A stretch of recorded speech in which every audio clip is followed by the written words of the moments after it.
My cheating pregnant wife exposed. She didn't know about my vasectomy. The moment she gleaned with the news of her pregnancy, my life split into before and after. Dive into my confessional tale, where love collides with deception and a secret vasectomy unravels everything. Sit down and let me tell you a story.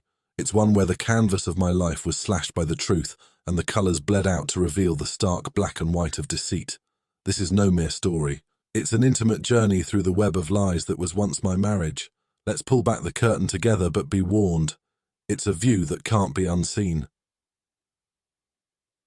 When she said, "We're pregnant," it should have been our happiest moment.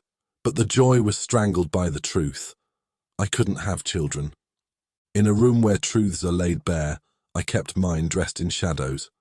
Ultimate deceit, pregnant wife's child can't be mine, is the chapter where my world turned on its head. Every kiss, every shared dream now feels like a question mark hanging over us, and I'm inviting you in to walk with me through the facade that was my marriage. Chapter 1. Ultimate deceit. Pregnant wife's child can't be mine. The kitchen's morning light caught the edges of her smile in a way that used to warm me through and through. But today, it was a cold sunrise, one that didn't reach the chill inside me. "I'm pregnant," she said, her voice a melody that sounded off-key in my head. Pregnant. The word hung in the air like a thick fog, and I was lost in it, suffocating. It should have been a moment of joy, the kind where husbands sweep their wives into their arms, spinning them around in a kitchen dance like in those old-timey movies she loves. But all I could do was stand there, with the weight of a truth she didn't know pressing down on me. I had a vasectomy 2 years ago. It was a quiet thing, a decision made in the sterile silence of a clinic and not in the warm chaos of our home. I hadn't told her. I couldn't. We were drifting, two people sharing a life and a bed, but not much else. I wanted to stop the pretense of a happy family we weren't going to be. But now, her news, it wasn't just a surprise, it was an impossibility. My mind raced through the past months, searching for signs I had missed or chosen to ignore. There were late-night whispers into her phone, the click of the bedroom door when I'd come home unexpected, and the scent of unfamiliar cologne lingering in the hallway. They say when you suspect something, it's already too late. Maybe I'd known all along, somewhere deep down, where we keep the truths we're too scared to face. I thought back to the days when our love was something fierce and burning. Now, all that seemed like the remnants of a dream half remembered. I looked at her, really looked at her, trying to find the girl I married within the woman standing before me with expectant eyes. That's great news," I stammered, the lie bitter on my tongue. She threw her arms around me, her joy a stark contrast to the dread filling my veins. "I can't believe we're going to have a baby," she whispered, her breath warm against my neck. Nor can I thought, nor can I. I hugged her back, a gesture that should have been full of love but was instead full of questions. As she pulled away, her eyes shining with unshed tears of happiness, I knew I had to find the answers. But was I ready for what they would reveal? And there it was, the crossroads of my life with her. Do I step into the unknown, chasing the shadow of a doubt, or do I remain silent, living a lie as deep as the one she's woven? One thing was clear. The truth had a way of surfacing, no matter how deep it was buried. As she busied herself with breakfast, the smell of bacon filling the air, a plan began to form in my mind. I'd need proof, solid evidence of the betrayal I suspected. And for that, I needed help, the kind you pay for. As she hummed a tune, flipping pancakes with a rhythm of normalcy we hadn't felt in years, I made my decision. I would hire a private investigator. Today marked the beginning of a journey, one that would either lead me back to the woman I loved or shatter the illusion of our life together forever. But as I watched her, the sunlight now fully streaming through the windows, I couldn't shake the feeling that our story, the one I thought we were writing together, had a few chapters she'd penned in secret. And so the stage was set, the players unknowing participants in a drama that was about to unfold. The question was, would I be the hero of this tale, or another casualty of love's often cruel game? This is chapter 1 of a 6-part short story. If you don't have time to watch or listen to all 6 chapters right now, why not subscribe to the Romance Diaries on YouTube and check back later, or simply stay tuned for Chapter 2. Watching her sleep, a part of me shattered, wondering if her serene face was just another beautiful lie. Here we are. I think my pregnant wife is lying, but I can't be sure, where every whisper and secret smile could be a thread in the tapestry of her deceit. Stand with me on the precipice of doubt and watch as the life we built together trembles on the edge of truth. Chapter 2. I think my pregnant wife is lying, but I can't be sure. As the day bled into a dusky evening, the words, "I'm pregnant," echoed in my skull, bouncing off the walls of my conscience. She was glowing, wasn't she? Radiant in the way expectant mothers are supposed to be. But all that glow did was cast deep shadows over my thoughts, over the creases of doubt that lined my mind. I think my pregnant wife is lying. There, I'd thought it, a sentence like a sledgehammer to the remnants of my denial. But certainty is a luxury I can't afford, not yet. Not without proof, not without knowing for sure. A bloke at the pub, that's what started it all. A throwaway joke about how you can never really trust anyone, how everyone's got secrets. I laughed it off then, the bitterness hadn't set in.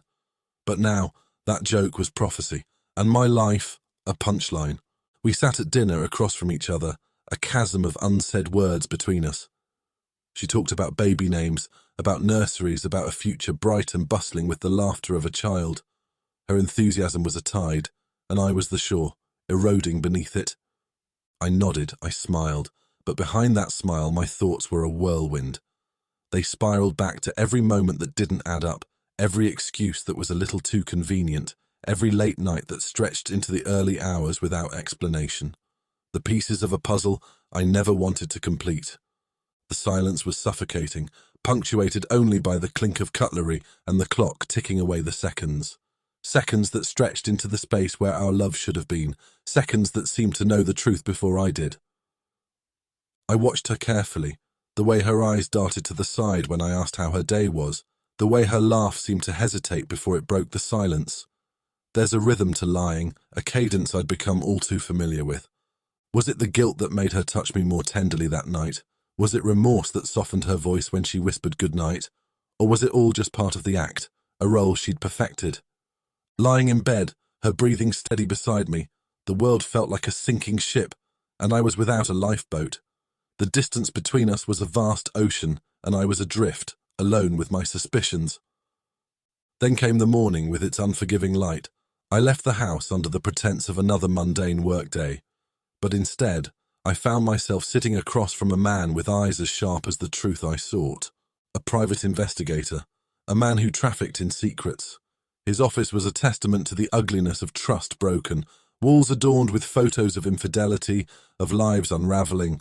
It smelled of stale coffee and colder truths. He didn't judge. Why would he? In his line of work, my story was a common one. Just another husband clutching at straws, hoping they'd weave together to form the net that would catch his falling marriage. I told him everything, the vasectomy, the pregnancy announcement, the late nights. I poured out the doubts that had been fermenting in the cellar of my heart. He listened, a silent sentinel, his nods slow, measured. Then he told me what he could do, how he could shadow her, document her days and nights. I handed him a photo of her. As he took it, our fingers brushed, and I felt a transfer not of paper, but of my last shred of hope. I drove home that day with the weight of the impending investigation on my chest. It was a countdown to a truth I wasn't sure I was ready to face. But ready or not, the truth has a funny way of not waiting around. And as I turned the key in the lock, stepping back into the house that no longer felt like a home, I braced myself for whatever would come next. The clock was ticking, and soon I'd know if the life growing inside her was a symbol of our love or the emblem of her betrayal. And with each tick a question, what happens when the timer runs out? This is Chapter 2 of a 6-part short story. If you are enjoying this story, please show us some love by hitting the like button. Please stay tuned for Chapter 3. I silently cut away our future of being parents the day I got snipped, and with it bled out the last drops of our withering marriage. Ruined with me too, my marriage has been going wrong for years. So I had a vasectomy, a time when my decision was etched in the silence of a cold clinic. This chapter peels back the silent layers of our failing dance, revealing the void where the music of love used to play. Chapter 3. My marriage has been going wrong for years, so I had a vasectomy. The stillness of night is a canvas for the mind's darkest thoughts, and mine were painting a storm. I lay there, the soft hum of the city outside our window, a cruel reminder that life goes on, even when it feels like yours is crumbling to dust. My marriage has been on the wrong track for years. You don't just wake up one day and decide to get a vasectomy on a whim. It's a choice, a silent scream into the void of a relationship that's been bleeding out for too long. We were the perfect couple, or so everyone thought, but beneath the smiles and shared laughs, we were rotting, infested with unsaid words and unmet needs. The vasectomy was my rebellion against the facade, my white flag in a war where love was the casualty. I couldn't tell her, couldn't voice the defeat. So I let the silence speak, and the doctor's scalpel sever more than just the possibility of children.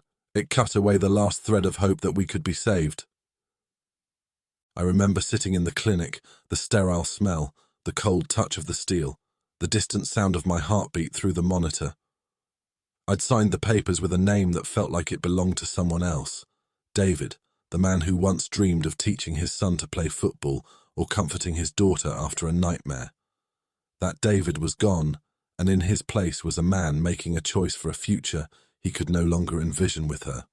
We'd become strangers, she and I, sharing meals, a bed, but not our lives, not really. Our conversations were as empty as the space between us at night. We filled our days with work, with friends, anything to avoid the silent screaming that echoed in our empty house. The day I got the procedure, I came home to her cooking dinner, the same apron, the same smile, but I was different.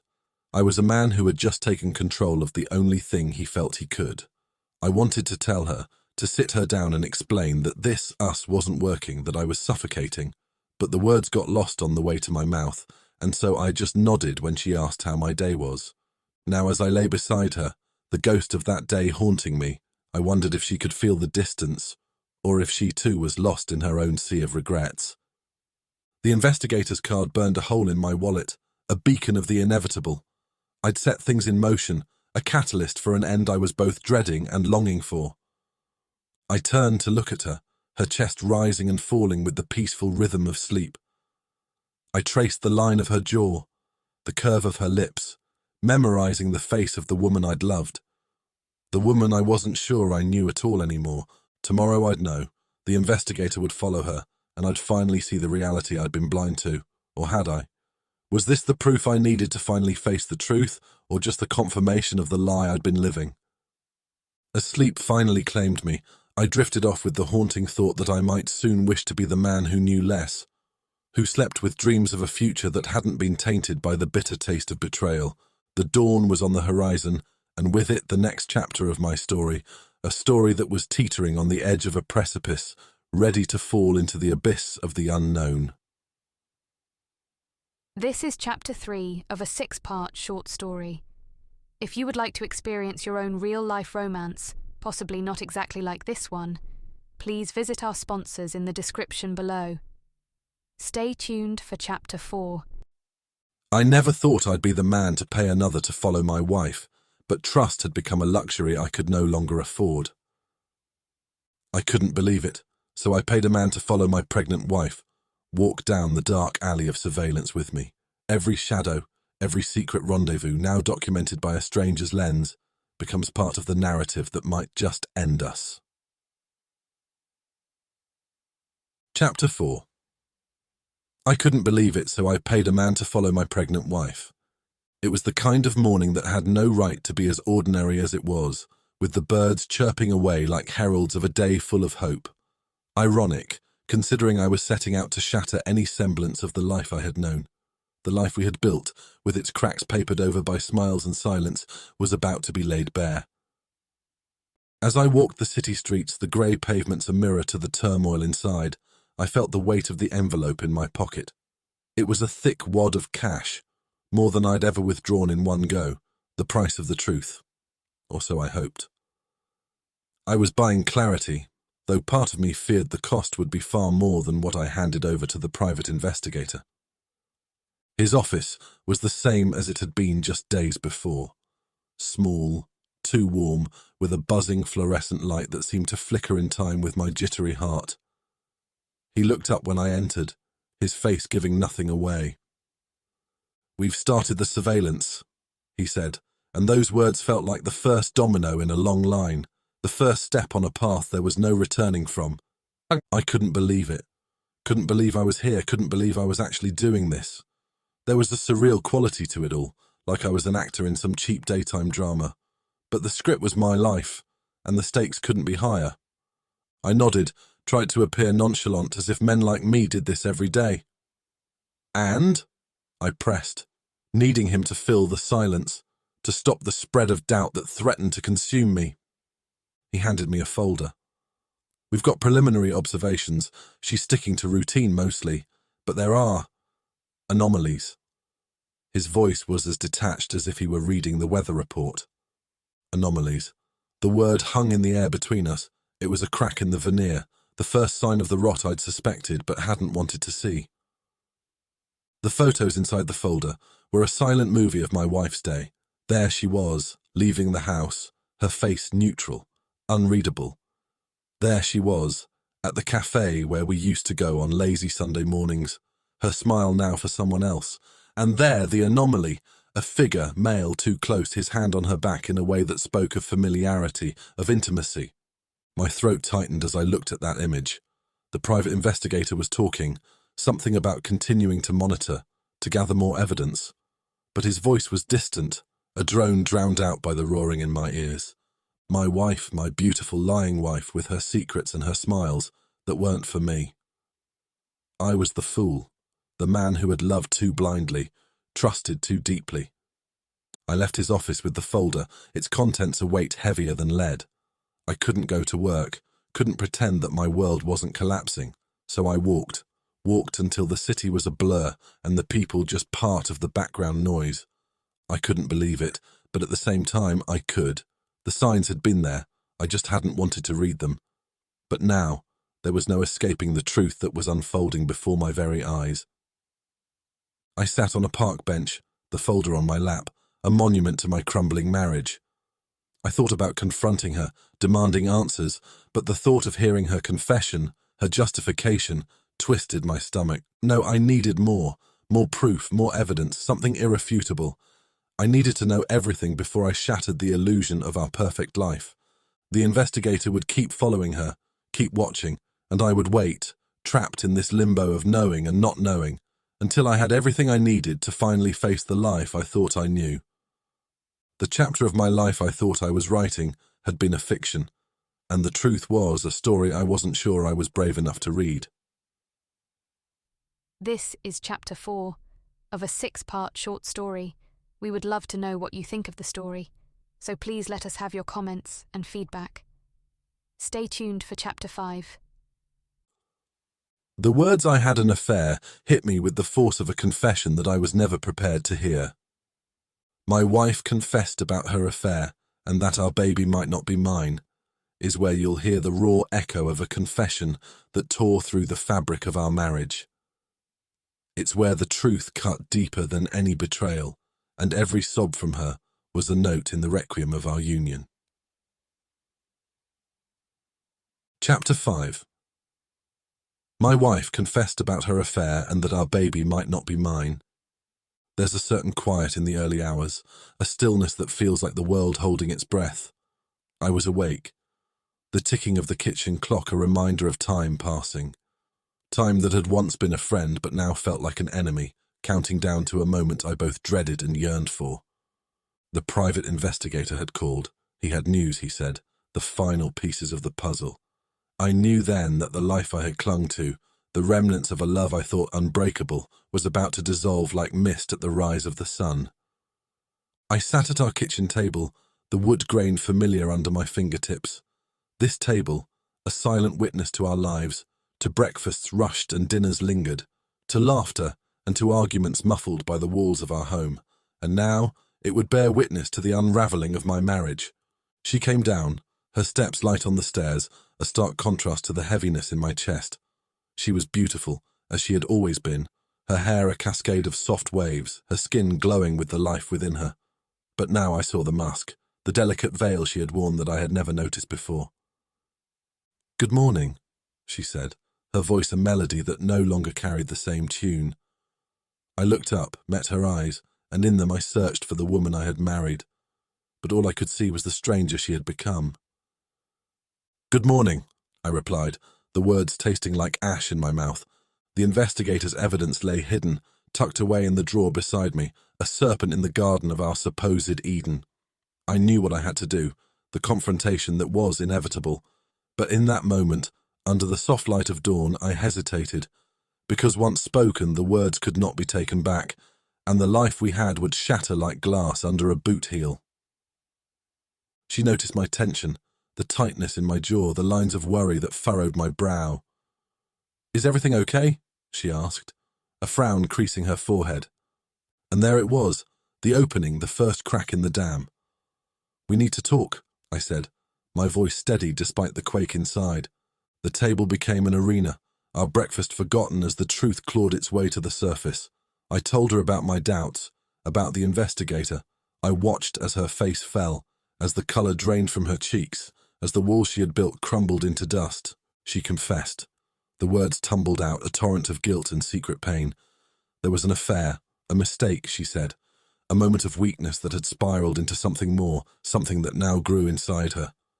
"And the child might not be mine."